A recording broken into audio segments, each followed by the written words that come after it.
is such an important conversation always, and especially in these times lately. So it's, I think, really cool to hear that your organization or cooperative is wanting to learn more and discuss this. The more people talking about these kind of subjects, the less, or the more we can kind of break down that stigma that's out there around mental health. So thank you for including me today.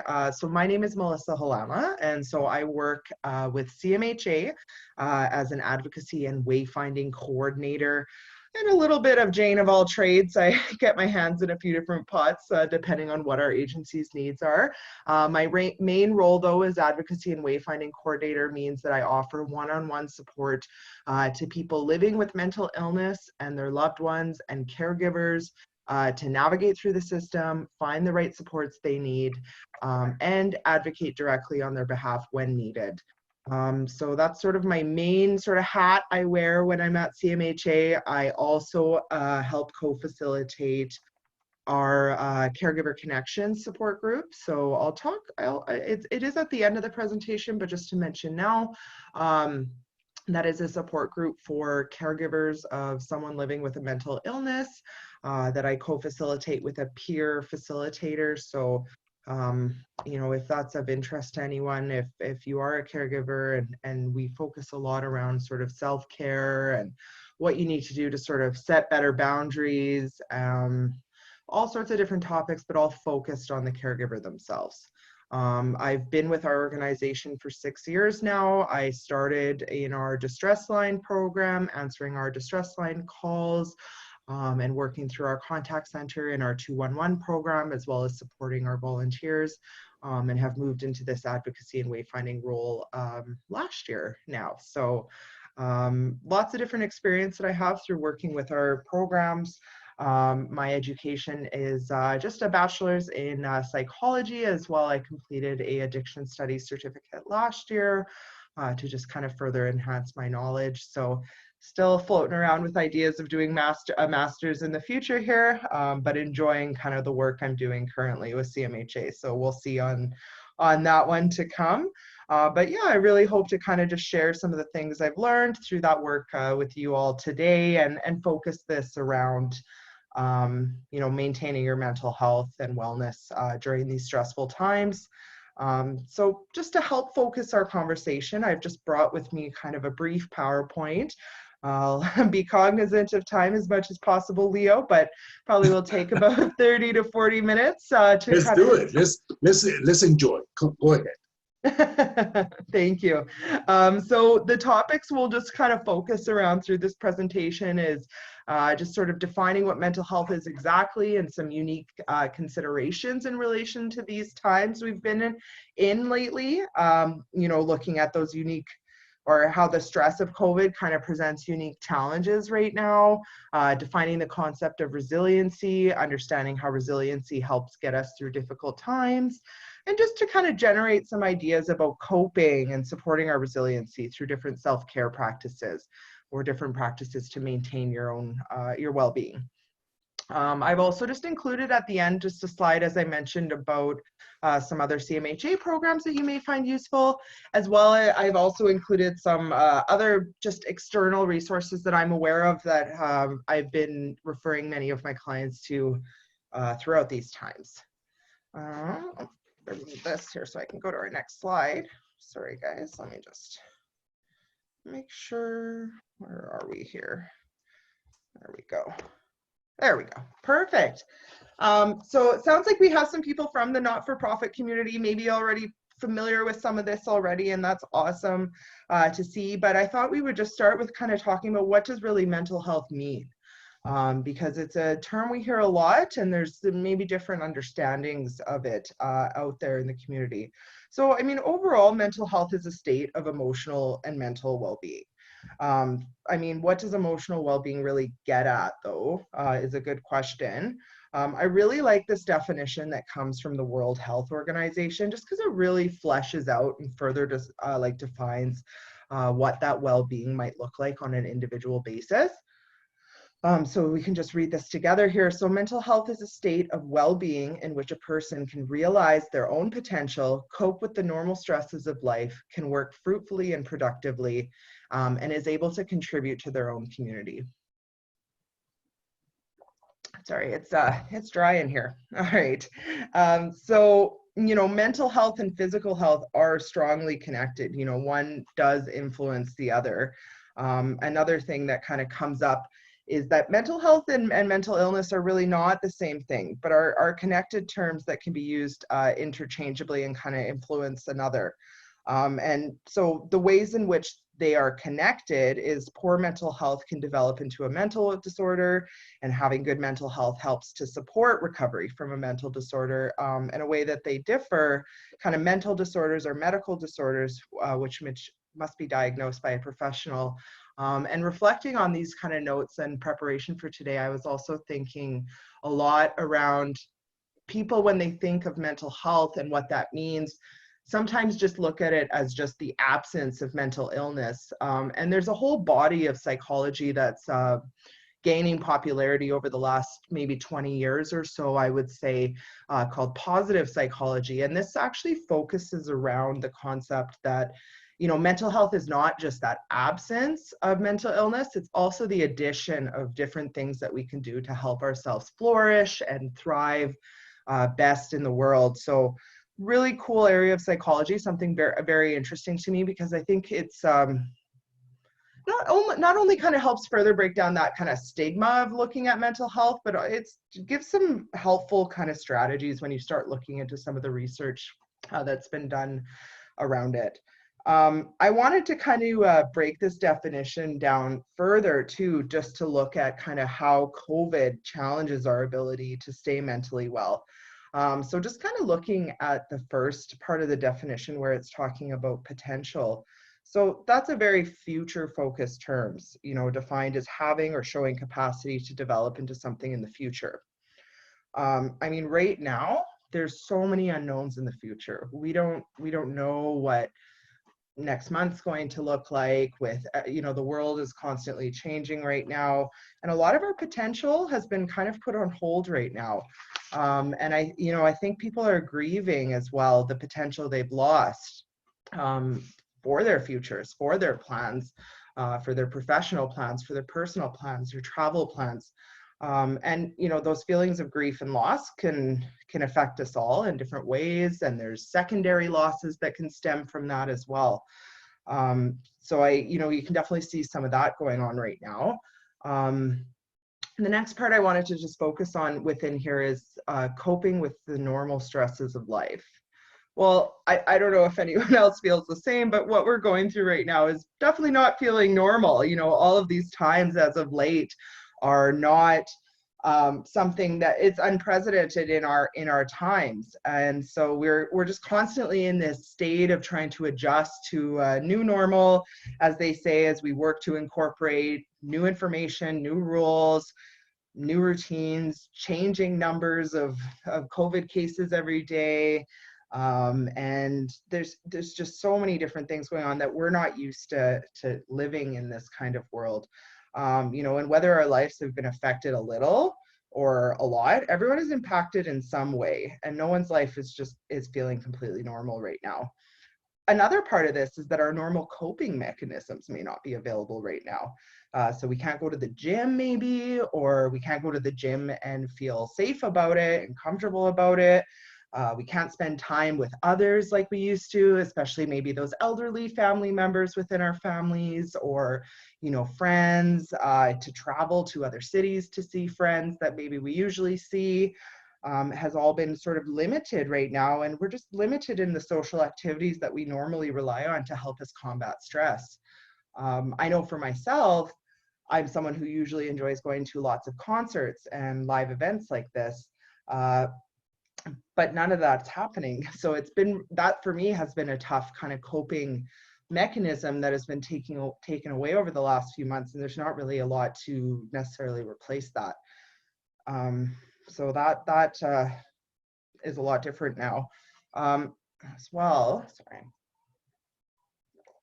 I've been talking all day. So another part of this I wanted to focus on was around working fruitfully and productively. So economic stress, as I'm sure many of you know and have experienced and seen, is impacting everyone on some level. You know, even for people that have a stable source of income, there's still a lot of uncertainty going around. And of course, we know there's a lot of unemployment happening right now. You know, that is bound to be sort of amped up going into our next couple months here with the CERB payments stopping. So there's a huge amounts of people looking for work right now. It's something that's come across my desk quite a few times, people needing support and different agencies that can support with them with that. Because as we all know, money is a part of kind of making ends meet in life. And a lot of people are also, we kind of talked about this a little at the beginning of the meeting as everyone was joining. Randall and I were just about adjusting to working from home and working with limited or no childcare perhaps, or again, not childcare that is feeling safe. Has been really difficult for a lot of people. You know, change is hard. That's okay. It's fair. And working from home may work for some, but may present unique challenges that one would think they wouldn't have to face for others.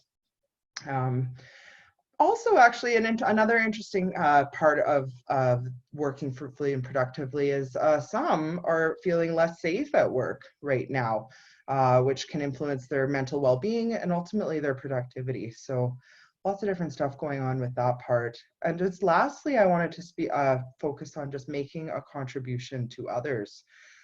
So physical distancing rules and public health guidelines have changed how we might normally support our community. And, you know, different fundraising events and activities have been canceled. I know with our agency, we've had to cancel a lot of our fundraisers because they happen in person and close contact, or think of new ways to offer them. And also people may not be able to financially contribute in the ways in which they used to. So as you can see, there's so many different challenges that are happening right now in sort of maintaining our mental health. And I think it's really important that we acknowledge that just so we can cope more effectively overall. I see there's some stuff coming up in the chat. I'll just take a look here and see if there's anything we can touch on. There's one question from Janet there concerning what we call normal adjustments. Janet, do you want to just put that into your own words?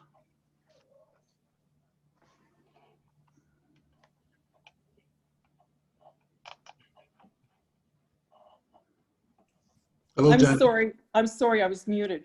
It's That's just all right. that when we look at the WHO definition and it says cope with the normal stresses of life, we know that not only with COVID, but so many other aspects, life is getting more complex, problems are getting more wicked. So I'm just wondering at what point we think normal has sort of been surpassed, or you know, that people aren't pushed any further.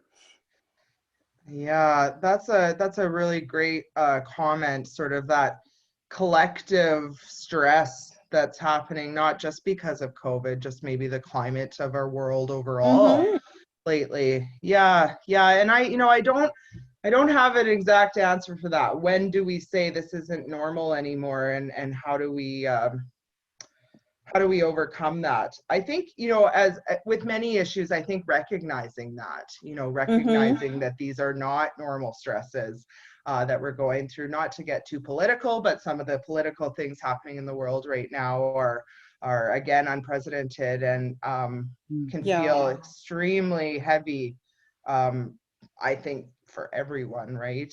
So I think naming that can be really helpful, just to again acknowledge, as I kind of had chalked just right at the end, just acknowledging that is a thing, acknowledging that these are not stresses we normally go through. It's kind of a step to working on coping with them. Right. Okay. Thank you. Yeah. Thank you. No, it's a good comment. Fair. Add on that note, I guess, and this is I don't mean to be dark, but some people believe that the new normal is going to be more chaotic. That we're not going to settle into comfortable, familiar patterns like we used to. And that was happening before COVID. There's so much diversity of lifestyles and culture, and there's so many things changing. We have to learn how to be more agile to kind of surf Yes. the changing landscape. Right. Well, it's kind of like, I think of this phrase often, and I think this kind of fits well with the conversation around resiliency we'll go into in a couple more slides. But I think of this phrase often around, you can't fight the storm, but you can learn how to ride the waves. And I find that's been helpful for me in my own life many times where, we can't always change or fight against what's happening around us, but we can learn how to just go with it. And that fits into the resiliency side of things that we'll get to after this next slide. Any other kind of thoughts right now before I kind of just move on to our next slide? I just wanted a procedure question to you. Are you comfortable with going along and having people jumping into questions and interaction, or you have a question and answer at the end? Or how's that going to work? Yeah, I mean, I'm okay if we want to kind of keep it conversational like this. Okay. It's entirely up to you. Yeah, absolutely. Yeah, I mean, if anyone has any thoughts, or I'll pause at the end of each slide before moving on, and then we can just sort of attend to that in the moment, even too, if that works okay for you guys. Well, as a smaller group, it's easier to manage. If we had 15 or 20 people, we may need to put some questions on hold, but yeah, manageable, I think. Yeah. Okay, sounds good. And I did want to kind of pose to the group too, before I did move on to my next slide, about sort of what sort of signs, and feel free to share if you'd like or not, that's okay. But what sort of signs do you have in your life that sort of indicate to you that you might be struggling with your mental health? Does anyone want to share in the chat or unmute themselves? Well, this is Janet. I'm just going to say on a positive note that because I've retired, and I don't know what retirement is like without COVID, I'm actually starting to enjoy my life more and more. And, I'm really, getting out every day and stuff, but of course still social distancing. So I must say that I think there are still some of us that are in pockets that don't have the employment challenges or the losing work challenges or whatever right now. Absolutely. Yeah. Well, happy retirement. That's oh, thank you. good timing with everything going on. For sure. No, I think some of us have been doing the self-employment thing for quite some time. Yeah. Working at home is no news to me, for example. What is new is the tremendous impact financially that this crisis has caused in my life. And for the past 6 months or so, 7 months, give or take, but 6, it's been a reality of anxiety and worrisome, as to how we are, and of course, testing our, my abilities in my community, my own, supported community in a way. We all have that, fortunately, I think, most of us, and how this is going to become, or what the next normal will become, because I don't think we are going to go back exactly as Randall said a moment to the usual normal, because there were quite a few things that were rather disconcerting with the usual normal, as we all know. And so part of me is full of anxieties about the economics of the next normal, and part of me is also excited about the possibilities of shaping, contributing with something meaningful to a new next normal.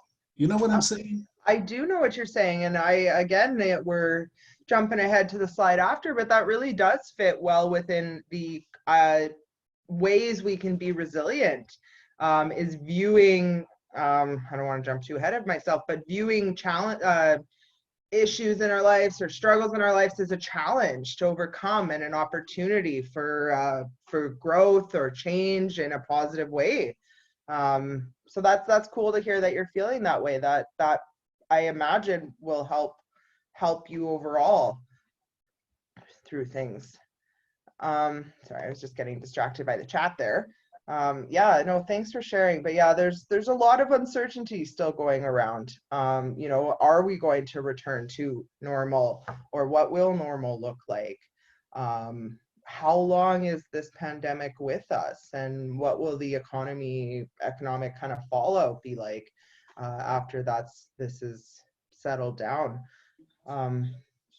Yeah, so I think I've heard it from every single person I've connected with over the last 6 months, of just feeling like I don't know what the future holds, and I don't have an answer, unfortunately. I wish I did. I wish I could pull out my crystal ball, but no, thanks for sharing that, Leo. I'll move into our next slide here. Let's hope this is gonna click. Perfect. So these are just some different signs that you can maybe notice within yourself that maybe would help yourself or indicate to yourself that you may be struggling with your mental health. So of course, this is not an exhaustive list by any means. The signs and symptoms of poor mental health will impact everyone at an individual level and can manifest themselves in many different ways. You know, so over here we have like physically, so there might be difficulty sleeping, poor diet, lack of exercise, aches and pains happening even, because our emotions absolutely do manifest themselves in our physical being. Emotionally, we might be having feelings of sadness or grief and loss, and maybe guilt and numbness, or difficulty managing our feelings, having a lot of that emotional dysregulation where you just can't get a hold of them, can't get back control of them. Mentally, so kind of in our psychological thinking, you know, we might be experiencing feelings of helplessness or hopelessness, apathy, confusion, difficulty concentrating, unstable mood. And just to explain kind of helplessness and hopelessness and what that difference looks like.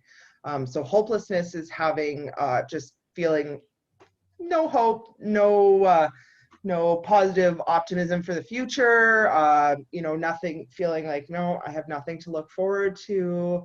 There's nothing good in the world anymore.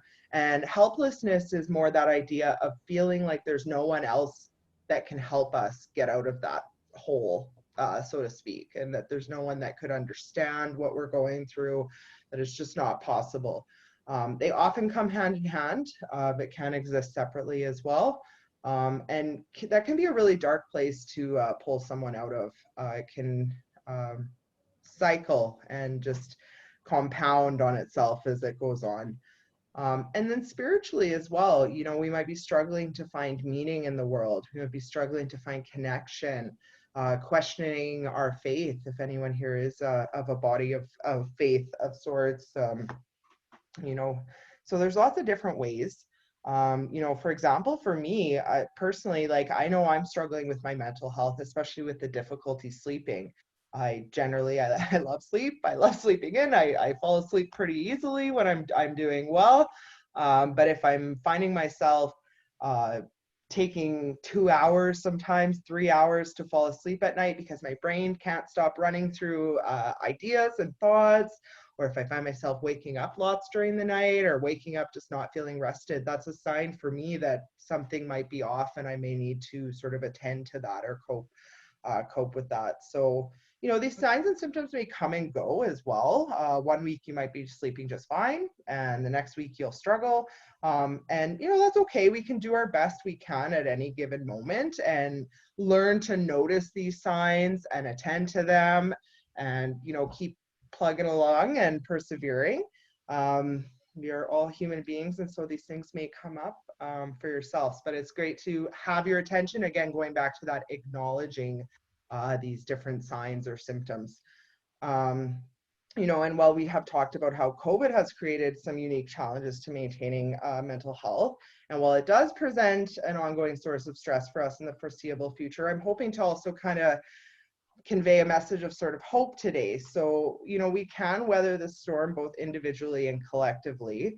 But when we notice the effects of stress and when we want to feel more mentally healthy, as I just kind of mentioned, we can really tap into our resilience to help us cope and manage, and we can really tap into our communities around us. So I wanted to just move on, but we can pause here for a sec too. I'll just put that up, but if there's any thoughts that have come up or questions about kind of different signs, maybe I'll just go back for a second. Does anyone have any thoughts or anything they'd like to share at this point before I move on? This is Janet, and you might be getting to it later on in your presentation. I'm just wondering, like, you know, about mental health at the societal level. And I'm a societal level person. Like, that's the way I think most of the time. But it's just that, like, you know, I know we can, you know, and you're helping us as to what we can do for our own mental health. But I'm wondering too, like, you know, what you could suggest that is done from a societal aspect to help with mental health. So I guess in this case, it would be like, you know, what should our Prime Minister really be saying to us, and what other supports need to be put in place for society in general during this pandemic, so that the mental health of Canadians, for example, is as good as it can be.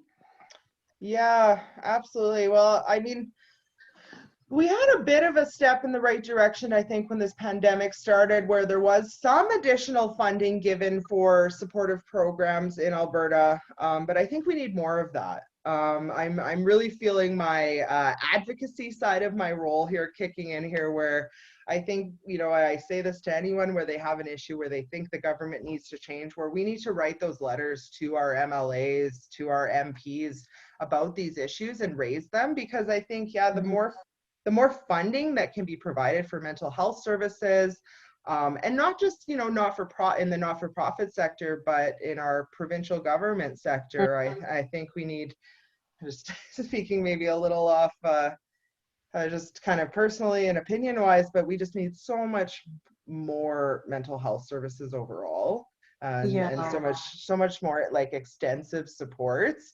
Again, it comes up so often in my role, and it's a tough one to navigate with people, because I will do my best to sort of advocate for people within the systems that exist, but sometimes those systems that exist are pretty bare bones, I guess, so to speak. Yeah, so we need more, I think, yeah, funding is a huge one that limits, but I think just as well, like community engagement, like knowing, like I said at the beginning of our presentation, having you folks here and wanting to learn more about mental health can help our community. You know, if we can even do that on that individual but collective level of sharing what you've learned. If you learn something or take away something, pass it on. Even just having those conversations and bringing it up in the open is a way to kind of let other people in our communities know this is okay to talk about it, and it goes into sort of the validating side of things. We're validating that we're struggling. This is a hard time for all of us in different ways. And sharing in those struggles and letting someone know that that's okay. You know, I'm feeling a similar way, or that's like that validation, although it may seem small in practice, can have just huge influence to someone's well-being, because it makes them feel less alone, breaks down those isolation barriers. I'd like to jump into and add something that Janet was commenting, because I'm also a societal fellow. Anyone on this group that knows me know that I have a long story of political, cultural, and social activism and whatnot, and I rarely shied away from it. I'm not necessarily a dogmatic partisan, but I do advocate constantly, because that's been part of my journey to advocate for a better world, a better society. Yeah. So to me, this particular crisis has shown fractures in our society, in our economic, political, world. And I'm going to specifically talk briefly about Canada, because this is where I can have some influence. So there are opportunities here also to transform those, unfair economic realities. And one of the things that I'm focusing, for instance, on a very personal level, is income security. Basic minimum income is something that I believe for the past 35 years that I've lobbied, or advocate with other friends from various political parties and so on and so forth, and we have never been able to achieve yet. And this could be the time where, in the so-called transformation that Prime Minister Trudeau is talking about, maybe that's one of the good things that might unfold. Another thing, again on the income security file, is pharmacare. Well, some of us have been advocating for pharmacare for 50 years. Maybe this is the time that could again be developed in a constructive fashion and so on and so forth. And there's a number of other things. So I see, notwithstanding that this is a crisis that is very intense and painful and full of anxieties, as I said early on, I also see opportunities to transform something, to create something better than we had until about a year ago, 6 months ago. Yeah, absolutely. Okay. Yeah. Right. Yeah. So thank you, Leo. And I was going to say something very similar myself. You've said it sufficiently, so we'll just get back to the presentation. Yeah. No, we need 200 of you at least in Alberta, Leo, that are working for that cause. The more voices that can bring this to the attention of the powers that be, so to speak, the more hopeful we can be for change. That's why I always encourage people to, write a letter. I know it may seem like a small act, but it's getting your word in there. It's getting the word out there to Thank you. Thank you, our members of government. Yeah, thank you. So I'll move just to our next slide, which is going to talk about resiliency. There we go. So resiliency is this process of sort of adapting well in the face of a trauma or tragedy, threats, or other significant sources of stress. Essentially, resiliency is this ability to bounce back from stressful or difficult situations. So resiliency doesn't mean whatsoever that we don't feel stressed or we don't struggle sometimes, but resiliency means that we view or we choose to see life's problems as challenges that we can work to overcome. It means that we focus on what we can do to survive, even through the most difficult circumstances. Now, I mean, the best thing about resiliency is it's something that can be developed. So if you feel like you're not a resilient person, that's okay. It's like building a muscle, or practice makes perfect. The more we practice this and the more we focus on our resilience, the stronger it gets. The more we build those neural pathways and strengthen those neural pathways in our brain to view things in this sense. So there's that hopeful side of things there, that we can build it. If you don't have it, that's okay. So this is a list of just sort of 10 items or characteristics that, characterize resilient people. So there may be some different characteristics beyond this list that you could identify that, upon some review and reflection, you think would be helpful for yourself. So we'll just kind of go through these. So I think a fundamental key of resilience is viewing change as a challenge or opportunity, as I already kind of touched on this already, instead of looking at a problem like, oh my gosh, that's so difficult, saying, this is really going to help me build this skill, or this is really, we're going to overcome this and be stronger because of it. I think we go down to that a little further too. And commitment. So committing to this idea of viewing this challenge or as an opportunity, something to overcome, kind of sticking with what we're going with, and recognizing the limits of control, I think is for me, very important. So really learning where we need to draw the line between what we can and cannot control. We're all only responsible for ourselves, and that's not selfish. That's just realizing that there's some things that are outside of our control. We can do our best to advocate for change, and encourage change and share helpful things with other people. But those other people are the ones that will need to sort of take that step towards doing that. An example of this that came up for me recently in my life is my vehicle completely blew out on me on the highway. It's been in the shop for 2 weeks. I was supposed to go pick it up last weekend on Friday and was told, oh, we ran the engine and it's still making that noise. We don't know what's wrong. And instead of viewing it as like, oh my God, being really upset about it, I just chose to look at it and say, well, it's out of my control. My vehicle, I maintenance it regularly. This is something that happened that I can't control this. It is what it is. I hate to use that phrase, but sometimes it applies when we can recognize that what can you do? And that can be helpful too, just in maintaining our wellness.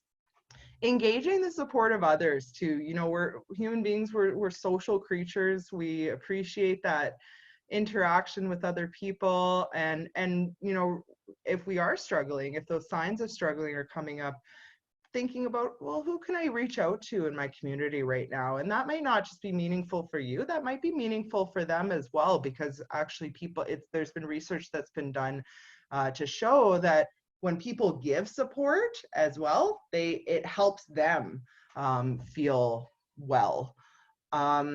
Setting personal and collective goals and acting on them. So, again, different things we can work towards on ourselves, but also things we can work towards as a community is helpful in sort of driving a purposeful life. Self-efficacy, this is another really important one too, that I think can be found through different reflection and journaling and tapping into past successes. So recognizing what kind of challenges have we overcome in the past, and what did we learn from that, and how can I apply that to my current struggle I'm going through now. And self-efficacy, having this feeling that we are confident in ourselves and our ability to overcome challenges. Having a sense of optimism and a sense of humor, number 7, is also really near and dear to my own heart, because I try to carry a sense of optimism and laugh about things, the comedy of errors sometimes, and recognize that life is out of our control, and that we can be hopeful for the future, and just trying to maintain that as much as possible, and have that spin on things and reframe things in that sense. I know for myself really helps me to persevere through challenges. And then I kind of mentioned this earlier, but recognizing the strengthening effects of stress. So stress is not fun to go through, but we are building skills through that experience. We are, strengthening that muscle, going back to that comment I made earlier, and strengthening those pathways and learning new skills as we overcome stressful situations. Also being tolerant of negative feelings and moods, not only I think in ourselves, and not spending too much time ruminating about negative feelings and just going deeper and deeper into that hole, but I think also tolerance of others' negative feelings and moods. Again, in that reframing our thoughts and approach of other people is really helpful to persevere. It's easy. In social psychology, there's this concept of a fundamental attribution error, and it's this error that we all make, or everyone is prone to it, of seeing a external person or group or whatever, and just sort of assuming that what's going on is at fault of that person. So it's fundamental attribution error, fundamental because it's something prevalent through all of us. And instead we can look at an issue. I know when studying this, the classic example they use is of a parent with a child in a grocery store, and that child is screaming and having a temper tantrum, and yelling at mom, they want that chocolate bar from the till and whatever. And there's this error sometimes that we as human beings make of looking at that and saying, oh, well, that person must not be a good parent, or they must not be parenting very well. And instead of looking at that situation and say, wow, you know, it looks like they're having a really tough time with their child right now. That's a challenging situation they're going through. It looks like their child's having a temper tantrum, as we know children have at certain ages.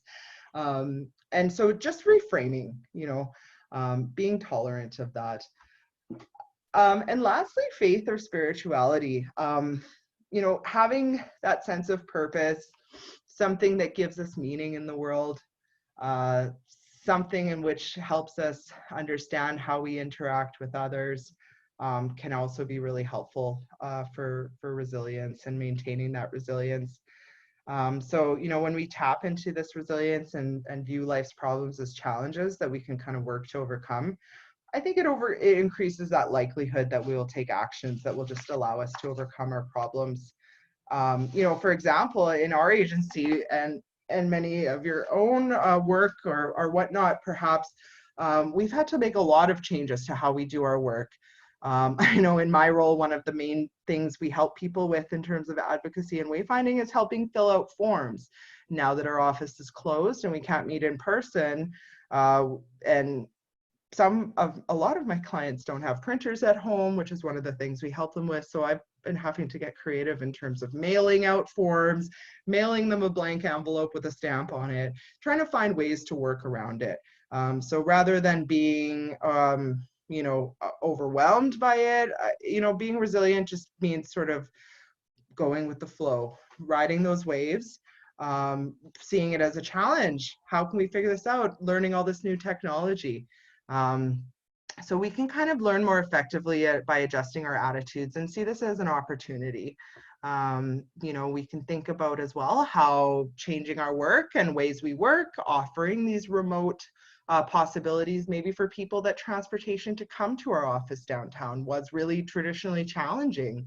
I know we've had lots of feedback in the Caregiver Connections group that we're now facilitating online, that people really appreciate that it's online, and we can sort of see how we can better serve clients in the future. So we've really taken this from a place of being stressed about it and being excited about what these opportunities hold, and optimistic about what the future could hold for options for supporting our clients. So just a way that, you know, resiliency and maintaining that has applied recently in my work. Any thoughts about resilience before I kind of go into some different options for self-care? Yeah, I just wanted to say, and thank you for all of that. It's really amazing so far. I feel I've just felt this in the last week or so. And it sort of goes to Janet's point about the collective, but I'm feeling that there is this collective weariness. We've hit the 6-month mark now of the pandemic, and even I think those of us who consider ourselves quite resilient and able to reframe and cope, and you know, I'm kind of feeling that it's wearing us down. It's like water wearing down a stone slowly. And I kind of feel it happening at this collective level. And I'm not quite sure, you know, what to do about that personally. Like on any given day, I can be more or less resilient or more or less positive about, you know, the situation and framing it as a challenge, et cetera, et cetera. But yeah, it's kind of I feel like I'm sensing we're in this zone right now collectively. And I don't know if anybody else is feeling that or not. Or if anyone has thoughts on that.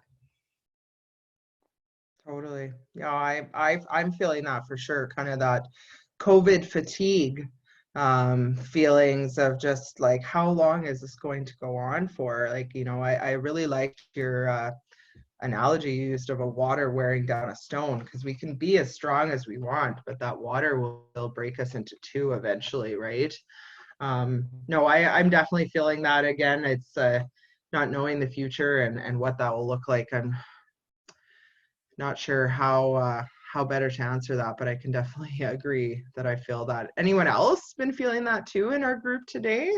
Well, I think one of the concerns that I have as a father, though my kids are young adults and I have to worry about them because they're in a different plateau now, but I am concerned about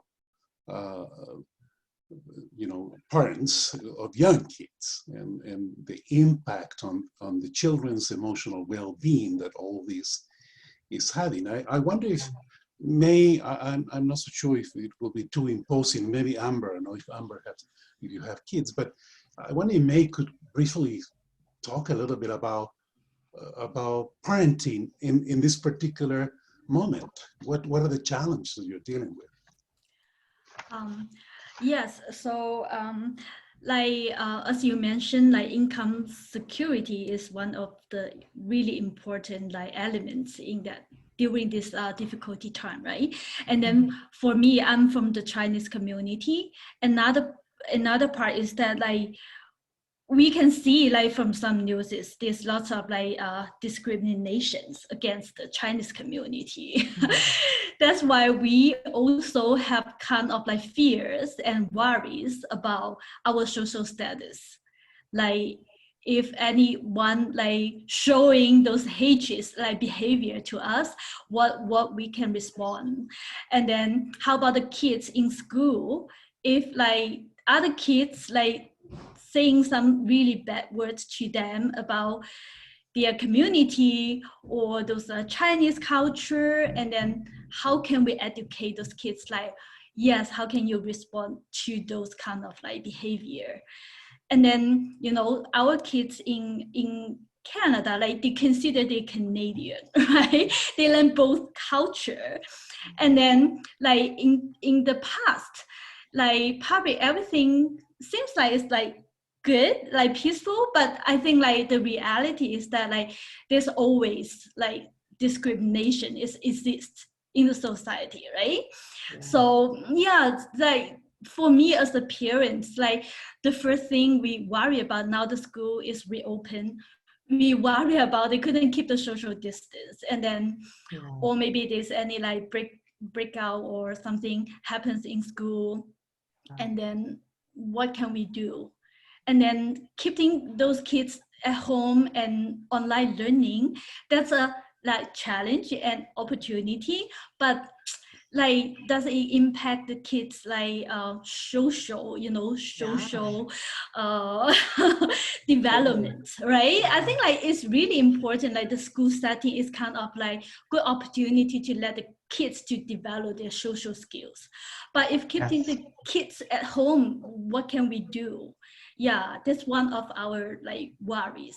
But I am also afraid that if they get affected by the COVID-19, and then we have to stay home, or maybe horrible things happen, family members have to go to hospital or something happen, there's lots of worries. So many different factors to consider, right, with your children. And I can only imagine. I don't have children myself, but I can imagine what a tough situation it is to navigate.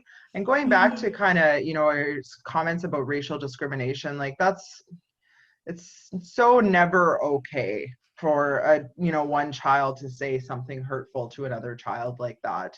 I think it's always important in those circumstances when you do find out about anything like that. And just thinking back to kind of my days answering our bullying helpline as well. Another thing I've done within our agency is, we always need to be letting those children know in that moment. You can talk to your kids about this as well, about directly saying, you know what, that comment is unwelcomed and not wanted, and and to walk away.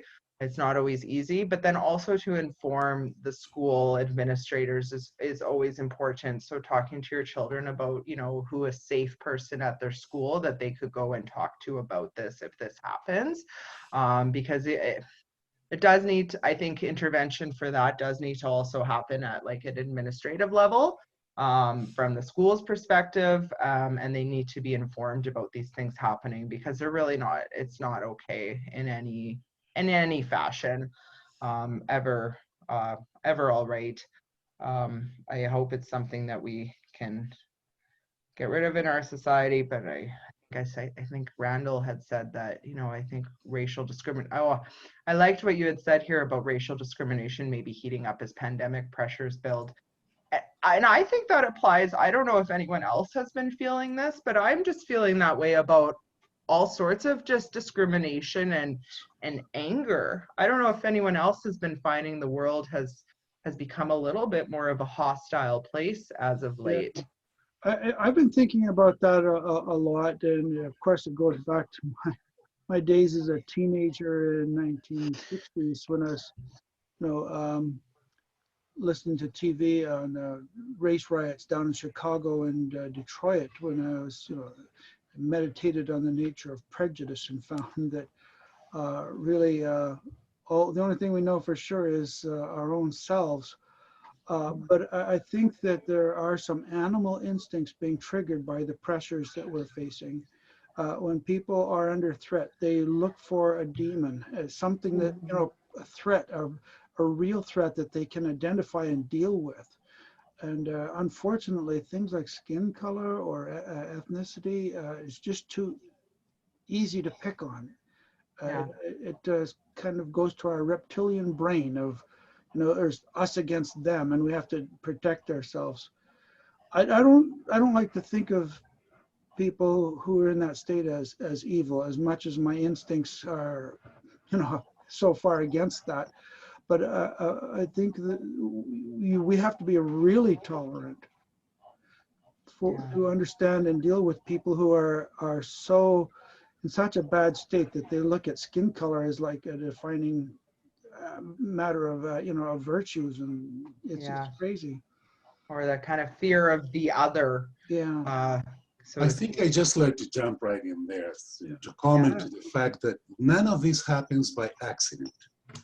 There are, entities, worldviews, if you prefer to call them, or political, economic interests of sorts with an interest in causing chaos or perceived chaos, and to take advantage of circumstances that might put them in a more influential position. Sure. So it's not just a question of whether Joe Smith and Mary O'Connor or Leo Campos see something, a particular neighbor that might look a little funny, quote unquote. It's a context, it's a political, cultural context here that is unfolding right before us. I mean, and yes, I can be respectful and accepting certain things, but I have a hard time to tolerate Donald Trump. So, for sure. You know what I'm saying? But some people could say, well, you have to be tolerant, understanding, and compassionate. Yes, I don't dispute that. But there are values that particular entity represents for me that I find particularly repugnant. And I need to say it in a way that is, of course, humane and respectful, naturally, But we also cannot avoid, and hide ourselves under some kind of a, cloud that it doesn't help us to actually address some of the bigger questions. The Black Lives Matters movement that started some time ago has some reasons why it exists. It's like the previous movements that we had in the past 10 years, right? I don't know more. Does anybody remember them? Yes. Well, I do. Some of us do, and so on and so forth, right? So there have been moments in the past decade where groups, individuals in large numbers have gathered to say, this is wrong. This should not happen. We need to deal and work to transform, this particular kind of behavior or societal or structural oppressive forms of building our world. And some people are trying to do that. Yes, that's quite true. And at the same time, reality is not disciplinary. I think if we think of ourselves as psychic beings, psychological beings first and foremost, there's a biology beneath that. But all of the politics and economics and culture and social patterns emerge out of our psychology. So I think the fear mongers who have been peddling that for some time are finding traction among people who are afraid and are concerned about the uncertainties. I get the feeling that people follow the autocrats because they're looking for certainty, that they can point to the evil thing and then we can deal with it. So I know it goes beyond the scope of our conversation here today, but we are also very much affected by those things like conspiracy theories that are going on and viral propaganda that affect us psychologically, not giving us power, but in some cases maybe validating our worst fears. Yeah, absolutely. And kind of that, as we get into more of this fear mongering, almost, to use that term. I'm really appreciating some of the comments going on in the chat too. As I just said, I'd be really interested to read that, Katrina. And I think it was Leo that said a few minutes ago about how there seems to be those people in our world right now kind of taking advantage of this chaotic time, sort of these agents of chaos. Yeah, these are really good points that, you know, are making me think about and reflect on our world. But Amber, I just wonder whether Amber is been so quiet. Amber, are you still there? Amber? Yes, I'm here. Okay, great. I wonder if you want to contribute with to the I've conversation. You're welcome to. I've thrown a few things in the chat here and there. Oh, I see. I'm listening. I find the chat room sometimes distracting, so I don't pay a hell of a lot of attention to that. But yeah, indeed. Amber had commented on all the pressure that we've been putting on children to be safe at school, and how our freedom is so dependent on their success. And yeah, it's an interesting time, and it's a little, it's sad in a way. Again, getting a little bit personal opinion here, that, you know, we're almost sort of sending some of these kids out to school and we'll see what happens, kind of thing. And there's not been enough safety precautions put into place. And I think it's going to be really interesting these next month or so, or 2 months, as school settles back in, and just to see what happens, see how that works. We have scheduled about another 15 minutes to take us to about 8:30. Just doing a check-in here to see how we're doing. Yeah. Well, I have a couple more slides here that I'd like to go through, if that's okay. Before you go on, can I ask Katrina to maybe elaborate a little bit, amiga, just a little bit more about something that you said? You know, we're in a zone, in some kind of a plateau, and I don't know if it's a plateau of fear, a plateau of anxiety, a plateau of depression, a combination of all, a plateau of possibilities, or awareness of the unknown. Can you play with it a little bit more so that I can hear you a little more clear, perhaps? Sure, I'll try. I mean, I guess from my own perspective, what I've tried, you know, and this would probably be a bit of a controlling mechanism. I put a lot of deadlines on COVID, you know, by this date, this will happen, by this date, that'll happen. And I feel like the fall was kind of this collective deadline that many of us in society had, where we thought, you know, surely by now we'll have this, you know, under control and things will get back to some semblance of normal. And now we're blowing past that deadline. And I think part of it is the back to school with the kids. Part of it is watching, you know, our neighbors to the south and the chaos that's ensuing there. And then just the, you know, the day by day wearing down of our own sort of, you know, sense of resiliency, even for those of us who consider ourselves very resilient. And we're hitting the 6-month mark now. And all kinds of milestones. And so I think for me, it's sort of the culmination of all of that, like feeling that at this particular moment, you know, as we head into the fall, and knowing that, you know, winter comes after fall. And here in Edmonton, there's some practical, you know, aspects to that about not being able to be outside as much as we have been, which has felt like a bit of a safe zone. So I think it's just kind of all of that sort of bubbling up at this point. Yeah, I agree. The winter's feeling quite daunting for me this year. I mean, it always is, but you know, I like what you said about us feeling that little bit more freedom outside. And then, as we know, our winters in Edmonton are not temperate. So it's yeah, it's going to be a long winter, I think, this year. Yeah. Yeah.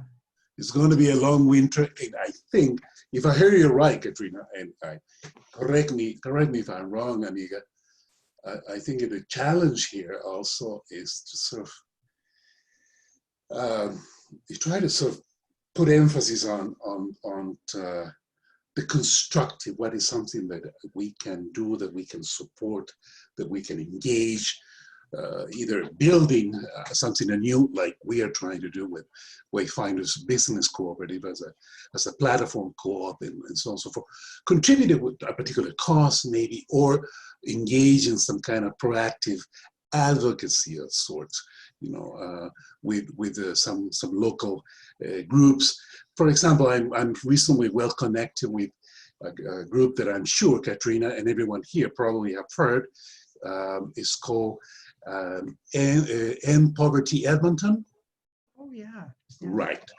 And I'm sure that some of you are familiar with the group. And so I'm laterally in the background being helpful to them by simply in part promoting what their cause is, and connecting people who have asked me, you know, I would like to get involved in the basic income campaign, for example, you know, and there's a national network for that, connecting people there. So I feel very positive when I do those simple things, really, amigas, in which I act a little bit as a bridge. Yes, I'll be glad to connect you with so-and-so.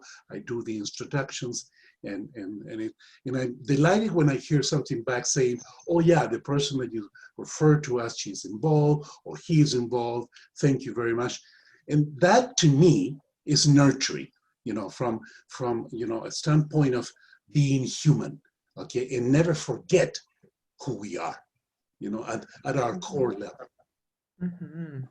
Yeah, that's a great, Leo, and a great idea to get yourself involved in something that helps support your community through these difficult times. That's awesome, and I think something we can all do in a little way or a big way. You know, I know you're working on a big project now with your organization, but maybe that looks like just trying to find an opportunity for us to volunteer, helping a neighbor even, you know, just even those little things. It can be so meaningful to ourselves and connecting. And yeah, connecting people is fantastic and so needed. Thank you for saying that, Katrina, because absolutely, you know, as I've said earlier, we're social creatures. And so utilizing any connections we can, I think is really helpful for our overall well-being.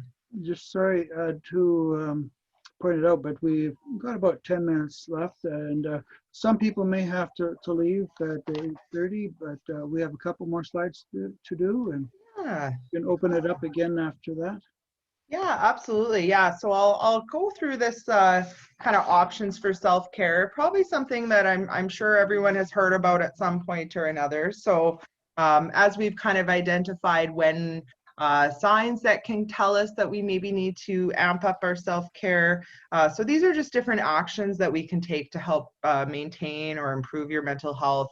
Again, not an exhaustive list by any means, but just some ideas to get those gears turning in your brains about what you could do. So physically, I mean, our physical well-being is extremely important for our mental well-being. So when we're stressed, we often do tend to kind of neglect some of these basic needs, or some of us do, such as like getting adequate sleep or sufficient nutrition. So practicing that good sleep hygiene, you know, turning off those screens an hour before bedtime, doing something quiet, restful to get a restful sleep, eating regularly, staying active, drinking water, can help support our physical well-being. Emotionally, we can in order to sort of maintain this positive attitude, we need to be able to notice negative feelings and accept them, allow them to come and go. rather than ruminating. I've used that word here before today, but it's not helpful when we get in this mode of just ruminating. I have trouble saying it in any other way, but just focusing on the negative side of things. You know, some people find activities such as journaling or sharing their feelings with someone they can trust, or a loved one, a friend, a neighbor, can help them work through this process. Again, goes back to the validating, just talking it out or reflecting on our feelings. Mindfulness techniques can again be really helpful here. That leads well into sort of mentally, so we can work on reframing those negative thoughts, and not an easy task by any means. I know I'm putting this out here very straightforward, but I recognize that it's not easy to reframe those negative thoughts. But as I've said, we can build it like a muscle, and we can focus, and it becomes stronger over time as we strengthen those neural pathways. And looking for the positives in a situation. If we can find one grain of a positive, that's a great way we can start to build that positive reframing. And as well, practicing mindfulness or meditation, extremely helpful for lots of different things. And spiritually, so, you know, even though we're physically distanced, we can stay socially connected. Opportunities like this are a great chance to come together. You know, having a Zoom meeting, or there's a Google video chat, or whatever chat platform you want to use. You know, maybe we usually go for coffee with a friend, but we can't do that because our favorite cafe is closed. Well, let's have a Zoom meeting and have a coffee at home and still catch up, you know, incorporating those still. There's also WWJD on this slide, which is kind of interesting. So that sort of stands for what would Jesus do, but this is applicable, could be applicable to many faith teachings. I thought that one was kind of funny on here, and but it really, you know, many faith teachings have stories about resiliency and overcoming adversity. And so if you belong to some sort of faith community, and what stories or teachings can you use to draw strength for yourself?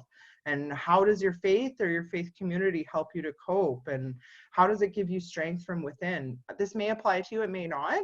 But you know, whether or not we belong to a faith or religion, we all have this opportunity and this experience to focus on what this means for us spiritually. So in light of COVID, what are our values? I think we've talked a lot about some different things today, but how do we see ourselves as being connected in the world? How do we see ourselves as being connected in the natural world? So these are just different questions I'm posing to you that you can kind of take time to reflect on, and in that journaling process. I just wanted to also mention just some important things to consider about efforts at self-care. So there's so many different dimensions to our wellness, and these dimensions are interconnected. Therefore, a really good self-care plan involves something that touches on each of this area to help us stay in balance. So in addition to physical wellness, we need to think about how we can manage our emotions, how we can be aware of our thoughts, how we can take meaning from life's experiences. So a balanced self-care plan should be both passive and active self-care strategies.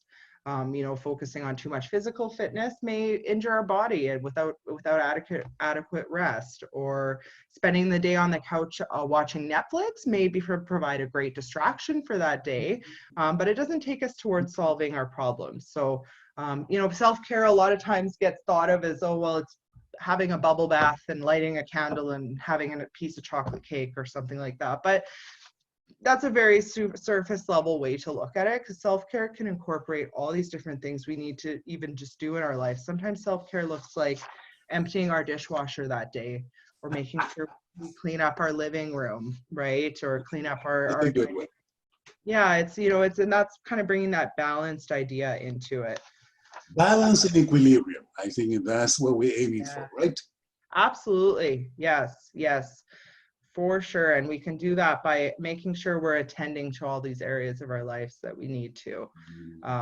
You know, sometimes when I was mentioning I'm struggling sleeping, sometimes even just taking some time to clean up my apartment, it helps immensely. Like, where I'm just like, okay, I've taken that load off my back now and I can focus on other things. So yeah, balance is very important. So I have this one. I will go through this very quickly because I also just want to show you guys these external links I have. So I'm going to speak a little quickly here, but I've mentioned Caregiver Connections. Please let me know if you're interested, if that applies to you, that you're caring for someone with mental health and just want to meet with a group and focus on self-care and boundaries and different topics. The distress line is available 24/7 if you're in need of someone to offer a listening ear. Many people think the distress line is only for people having thoughts of suicide or something more on that severe side, but it's really for anyone. If you're in distress and need to talk to someone, there are trained volunteers on that line that are there to sort of help de-escalate you, identify supports, and provide resources if needed.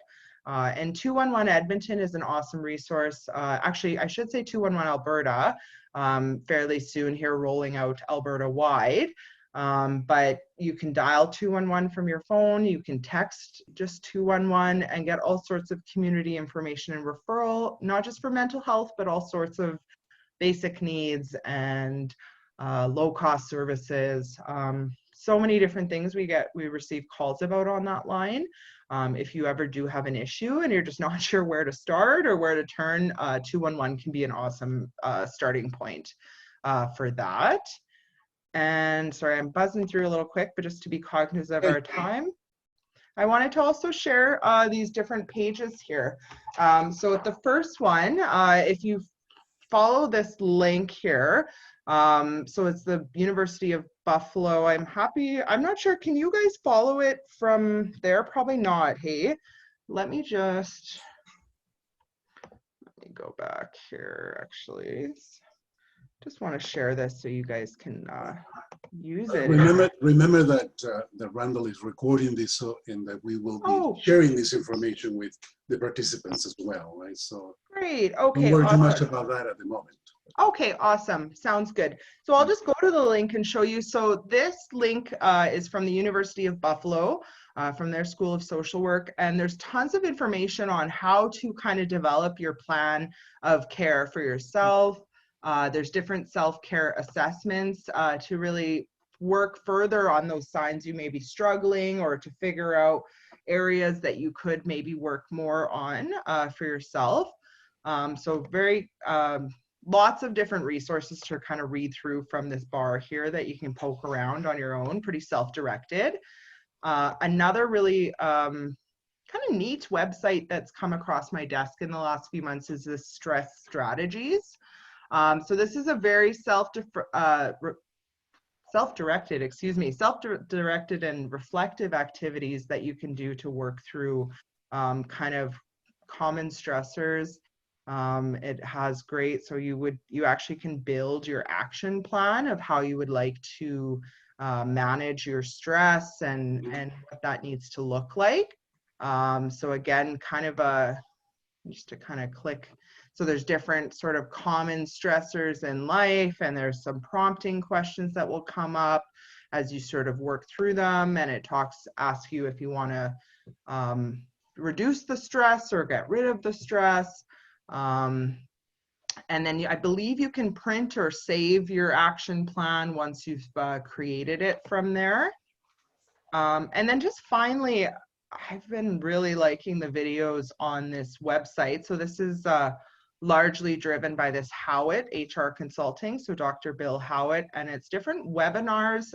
They're pretty short, each of them. They're half an hour, give or take a couple minutes, so pretty digestible. And they're on different topics that might help one, as the title of the website describes, just maintain their mental fitness, maintain that mental well-being.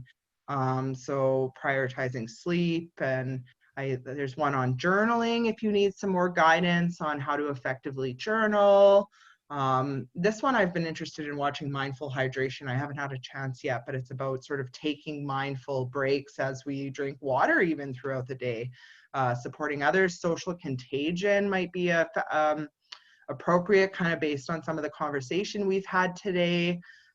So just some different ones. They're on a short break right now, but they will return. It's showing September 15th, and they'll be back with more webinars that you can watch for free from that webpage. So just wanted to bring those up as well for everyone to see and check out if you want.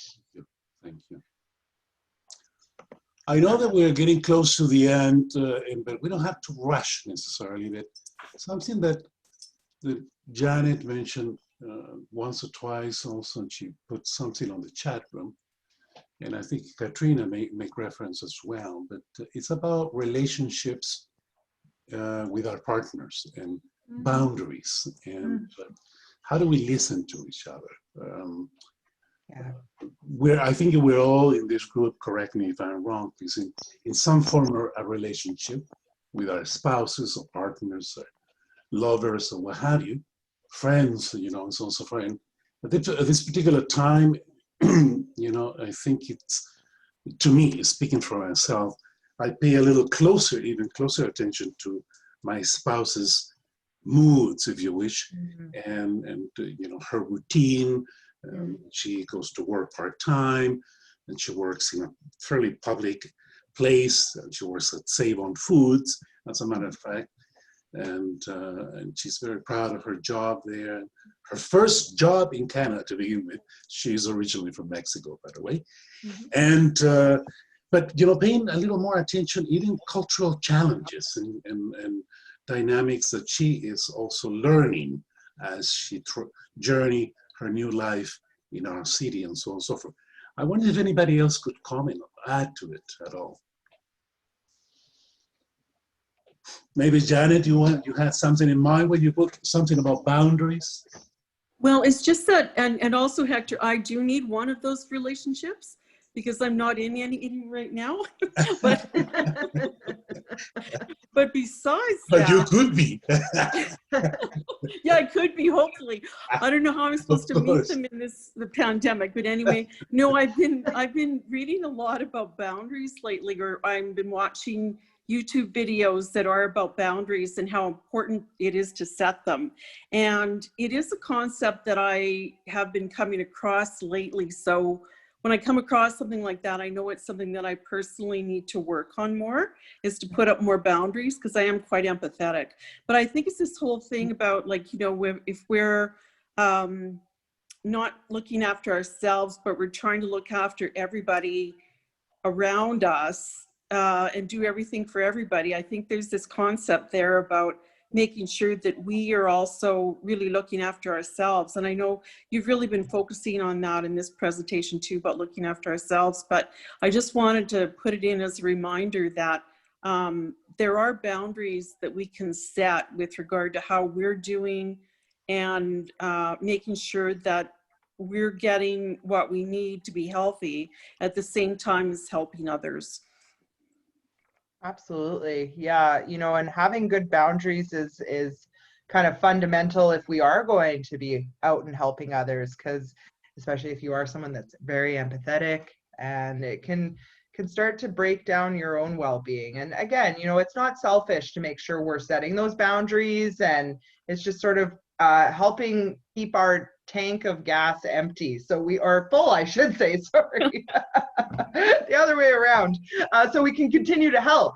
You know, in our Caregiver Connections group, we talk a lot about this idea of airplane mask. And, you know, you get on an airplane and they tell you in the safety demonstration, if the mask falls down, if the mask pops out, make sure you put your own mask on first.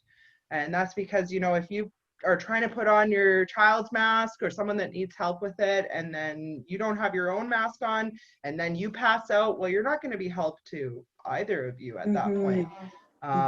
And so it's the same, you know, with setting those boundaries is what helps us to kind of, as I said, keep that kettle full of tea to keep pouring, and keep that tank of gas. I have so many analogies. It's a little ridiculous, but, you know, keep that tank of gas full to take us on the trip. And I'm thinking too. It looks like we have a couple of people who left the conversation, so that we are aware of. That's all. Okay.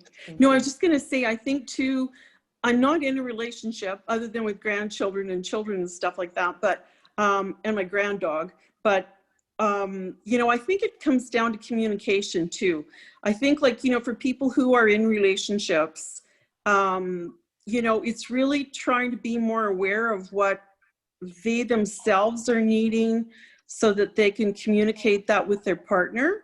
It might be just an hour alone in one section of the accommodation or whatever, but I think it calls upon each of us in a relationship to really make sure that we're communicating with our partner. Absolutely. Yeah. Yeah. It's communication so important because we can't read each other's minds. I couldn't agree more, truly. Yeah. Thank you, Janet. I check with my spouse with some regularity as to her sense of privacy and time for herself, if you wish. And so I become more cognizant of that reality, given that I was single for a long time. So it's a little bit of a relearning. You know, I used to be married for 20 years, and then my life changed. And then, in any case, so back to our relationship, you know, and a spousal relationship is a different challenge as well. Yeah. Yeah, for sure. Yeah. And, you know, in relationships, I think problems will come up and challenges will come up, but learning how to communicate effectively with each other is how you overcome those challenges and continue on. Yeah, the loss of relationships. I mean, there's a lot that we have lost in our society. One is that sense of connectedness, the bond that we would have had in previous generations, where communities were small and intimate, and people knew each other, not only each other, but their families, and not only their families, but the family histories, and sometimes that worked against us, but we knew who we're dealing with. And I think in those old days, we need to try to recover some of those communication practices that were so well and developed that they were automatic. You know, and understanding where other people were coming from. Let's say people have different strengths. You know, there might have been a matchmaker, for example, in the community who knew that this person was going to be a great match for that person. Or some of the elders who knew what worked as for parenting. And if your own parents weren't around, they you know, it takes a village to raise a child. There's just so much that has been lost, and we need to recover it. It's be like recovering part of our own humanity in this. So, you know, you can't separate the individual from the family, nor the family from the community. It's all really part and parcel of the matchmakers we have, compadre. We have eHarmony to begin with, in a bunch of other places. Well, that's it. But yeah, there's it does a good technical job. Absolutely. Yeah. But where's the heart and the soul in that? I heard you. Yeah. I heard you. Yeah. I know our world is moving so online with everything, and it's just creating. I've heard this talked about before, where, you know, the purpose of these services is to be more socially connected, but in fact, I feel like the result is we're becoming socially disconnected and forgetting, and for younger generations especially, not learning or forgetting how to kind of interact with people in public. Even just like, you know, on the bus, I don't remember where I was reading this. I think it was a study recently that I had read about how, you know, people on the bus with phones versus people on the bus without phones led to way less just small talk, just little conversations with a stranger happening. And now we're all in a waiting room or on a bus, and we're on our phones and looking at them, and instead of just like smiling at each other and, you know, sparking up a random conversation. I know. And I think too with COVID, is just that it's doing, like, it's forcing us in the wrong direction, you know, because, you know, there, you know, it's such as, no, you're not supposed to be talking over the vegetables in the grocery store, whatever, you know, and you're supposed to have your mask on. And I'm very good with wearing my mask, but it's just that, you know, you're really only seeing people's eyes, and they're afraid of you. And so, you know, there's fear sometimes in some people's eyes. And so it's trying to not get too close to people. So it has this effect of isolating us too, especially now, I think, with school starting and grandparents. You know what happened recently that I talked to Carmencita, my spouse, about it? Mm-hmm. Well, 2 or 3 days ago, she said, could you go with me to Winners? She wanted to buy some turtlenecks or something, you know, for her work and what have you. So we went there, and so as we were walking the aisles, you know, and so I noticed a few, you know, I think moms with some children and parents, and you know, looking for stuff for the school as well, obviously. But all of a sudden, there was one particular young child who was staring at me and started to cry. Oh no.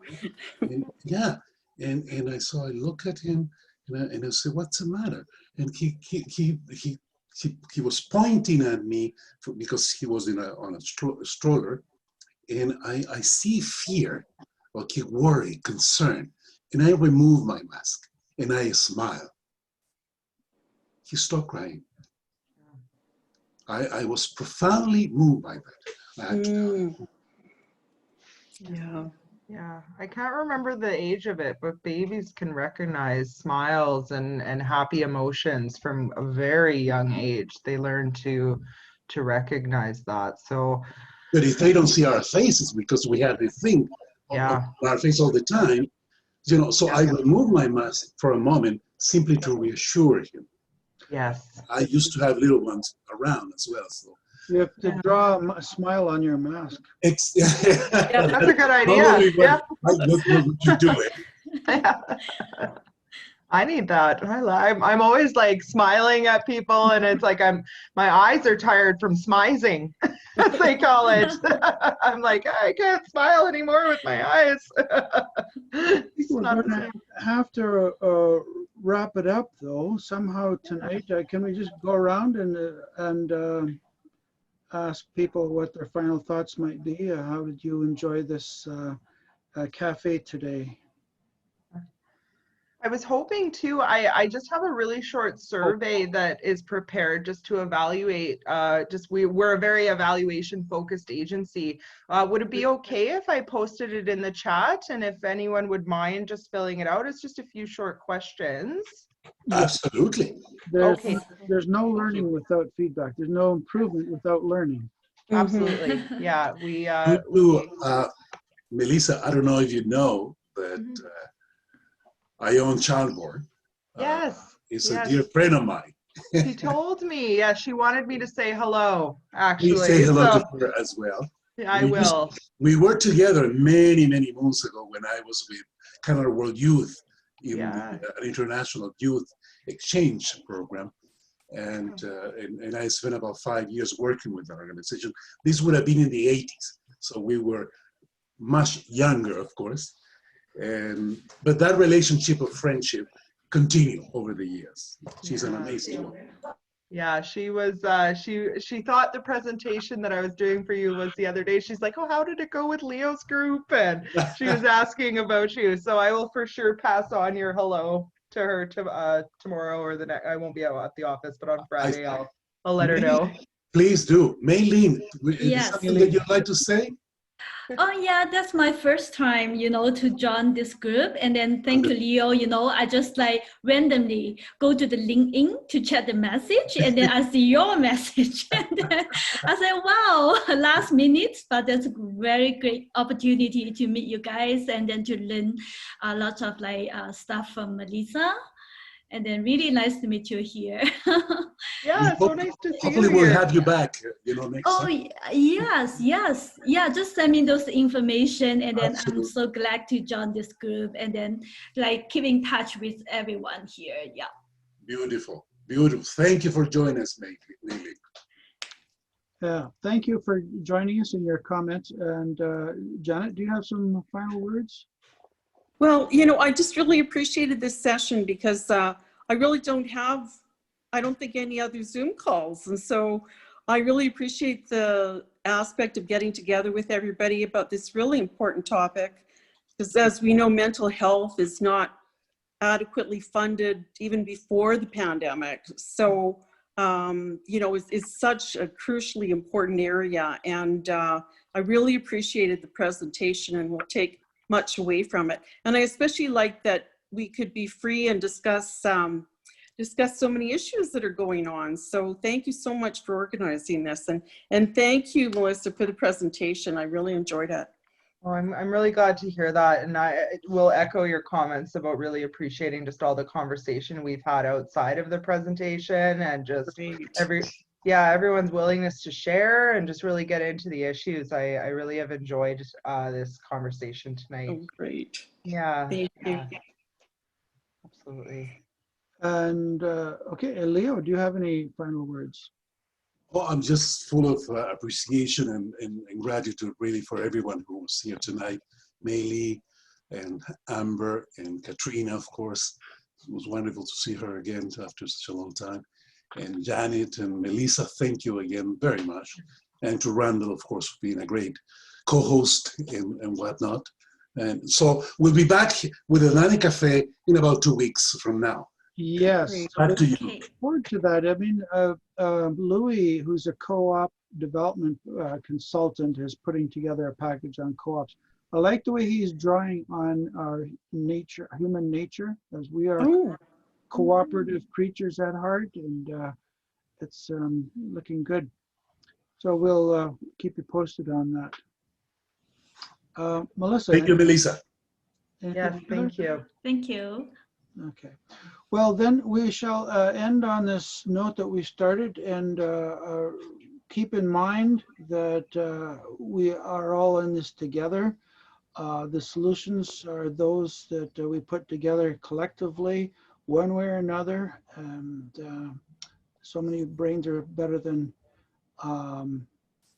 just our own. You know, we're stronger together.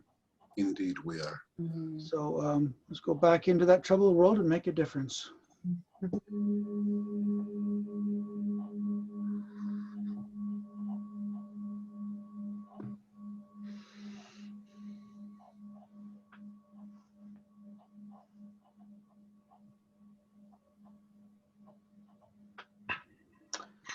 And thank you all for being part of this tonight. Yes, thank you. Thank you so you. much. Blessings. Bye. Be well. We'll be in touch. Sure. Sounds good. Bye now. Bye. Thank you, See you Melissa. 2 weeks later. Bye. Ciao. Take care.